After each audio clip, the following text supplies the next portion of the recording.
სახელითა მამისათა და ძისათა და სულისა წმინდისათა. მშვიდობა თქვენ და თქვენ სახლს. მოგესალმებით მეგობრებო, დღევანდელი თემა არის ღვთის შიში და ღვთის სიყვარული და ჩვენ ვისაუბრებთ ამის შესახებ. მეგობრებო, ყველა კეთილი თვისება და სიბრძნე იწყება ღვთის შიშით. ანუ ღრმა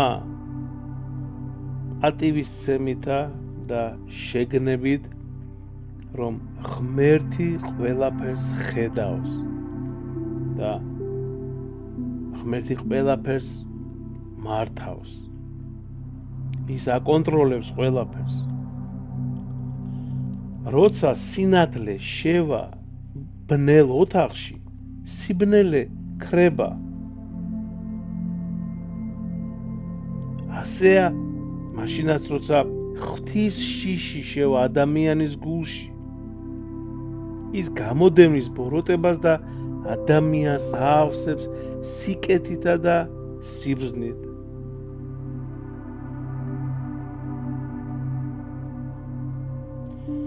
ღვთის შიში, მეგობრებო, ღვთის შიში ადამიანს იცავს მთელი სიცოცხლე.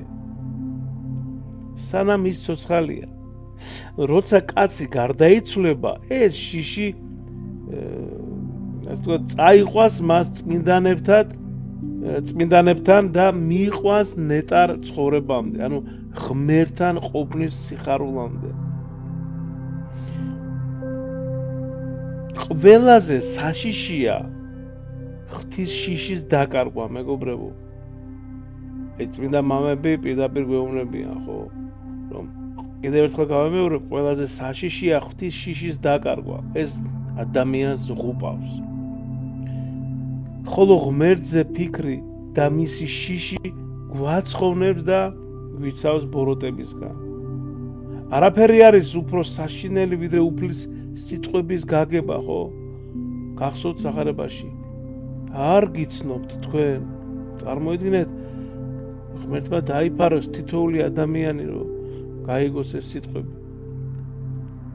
ანუ ღვთის შიში ადამიანს აძლევს მადლს, რადგან სწორედ ის შობს კარგ ქცევებს, ხო და ჩვევებს, რომლებიც გვაქცევს სათნო ადამიანებად.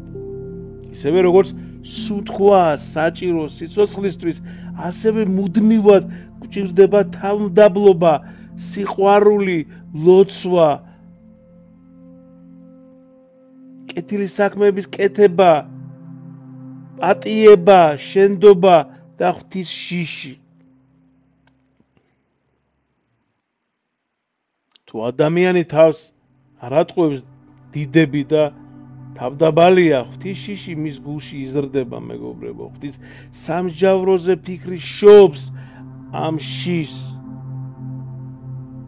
ხოლო უყურადღებობა სინდის, ესე იგი, კარგავს სათნოებებს, ხო?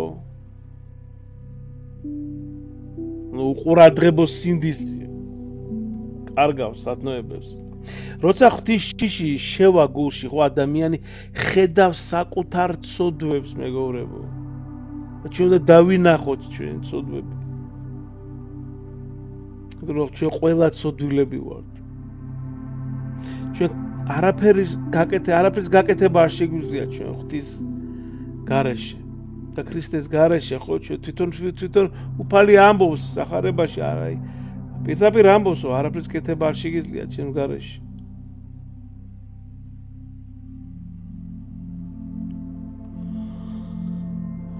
სინანული, მეგობრებო, სინანული მეორე მადლია, გნებავთ, რომელიც მოდის რწმენითა და ღვთის შიშიდან.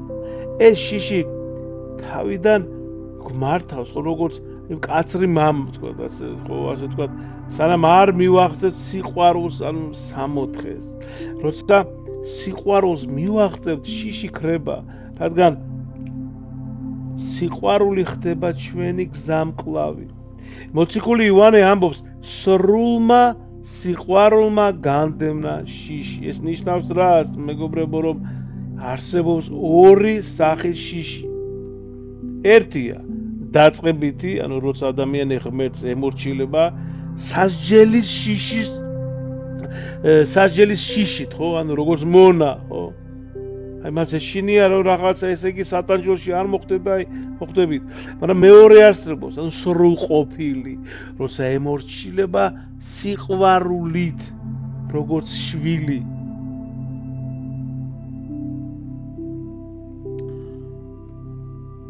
ესე იგი როგორ მოვიპოვოთ ღვთის შიში, მეგობრებო, ნახეთ. გვახსოვდეს სიკვდილი და საუკუნო ცხოვრება. ყოველ დღე ჩავიხედოთ საკუთარ თავში, როგორ გავატარეთ დღე და ღამე. ერთი წუთი დაუთმოთ მხოლოდ. ასაგებია რომ ეს დროში თანთქავს, ესე იგი მთელი დრო არის და ეს სოციალურ ქსელებში მიმართული თამაშები, ტელეფონი და ისე ყველა ტელეფონში ვართ, ყველანი. დიდი, პატარა. და ერთი წუთი, ეს 60 წამი გამონახოთ, რომ დავფიქრდეთ, რომ აი დღეს აგავაკეთე მე იმისთვის, რომ ერთი აი სანტიმეტრით, ესე თქვა, მაინც მივახლოვდე ქრისტეს. რამე გავაკეთე, ვინმეს დავეხმარე, ვინმეს კეთილი სიტყვა, რამე ვანუგეშე უთხარი, ესე იგი დავაპურე, მივეცი პური, ცივი წყალი დავალევინე გაჭირებულს, მივეცი ერთი 50 თეთრი მაინც გაჭირებულს მივეცი. ვიყავი ელოცვაზე, ვიყავი წირვაზე, როდის ჩავაბარე ბოლოს ახსარება, როდის ვეზიარე. საერთოდ აღარ მინდა არავის არ ვაწყენიო და არც ვაწყენიებ არავის, რა თქმა უნდა, მაგრამ ადამიანები ზოგჯერ წელიწადში ერთხელ დადის ეკლესიაში აღდგომის დღეს. წარმოიდგინეთ,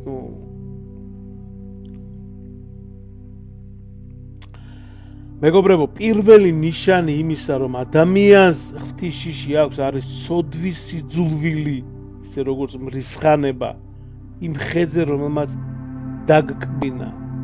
ვინც ზედმეტად არის, ესე ვთქვათ, მიჩვეული სიამოვნებასა და დაუბდევრობას ის ვერ იგრძნობს ღვთის შიშს. ადამიანებს ხშირად უფრო, ესე იგი, ეშინიათ სხვა ადამიანების, ვიდრე ღმერთის უკაცრავად, ხო? ეშინიათ დაკარგონ ფული, პატივი, დიდება, კომფორტი.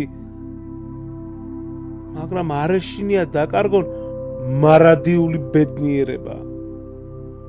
ეშინიათ დროებითი ტანჯვის, მაგრამ არა მარადიული. მეგობრებო, ღმერთმა მოგცეს ჩვენ ყველას სინანული, მეტი თავდაბლობა, მეტი სიყვარული, მეტი მოწყალება, პატიება, ვაპატიოთ ადამიანებს, აი, არ უნდა აქვს ბევრი, ესე თქვა, ფილოსოფია და ბევრი რაღაც ფიქრი. აი, 2x2 4-ია, ხო? მარტივად გეუნება უფალი. თუ შენ აპატიებ, ხო? შენს გაპატიებ მეცო, უფალი გეუნება, ხო? საშინელ სამჟავროს დღეს და ისედაც ცხოვრებაში აქა და იქაც. უფალი გაპატიებს, შეგიწყალებს შენს თუ შენ აპატიე. ოღონდ ეს აპატია არ უნდა იმას კი არ უნდა ვაპატიოთ, თქვა ჩვენ შვილს, რა თქმა უნდა ვაპატიოთ, მაგრამ რაზღულისმობა, ოჯახის წევრებს, ახლობლებს არა, იმას უნდა, რა თქმა უნდა ვაპატიოთ ოჯახის წევრებსაც, მაგრამ იმას უნდა აპატიო, ვისაც შენ ნამდვილად, აი ესე იგი გული დაწვეთა, ხო და გატკენე, გაპატია, შეურაცხყოფა მოგაყენა. აი იმათ უნდა აპატიო გულით. შეგეწიოთ და დაგლოცოთ ღმერთმა. მადლი უფლისა ჩვენისა იესო ქრისტესი და სიყვარული ღვთისა და მამის და ზიარება სულისა წმინდისა იყოს თქვენ ყოველთა თანა. ამინ. გაიხარეთ.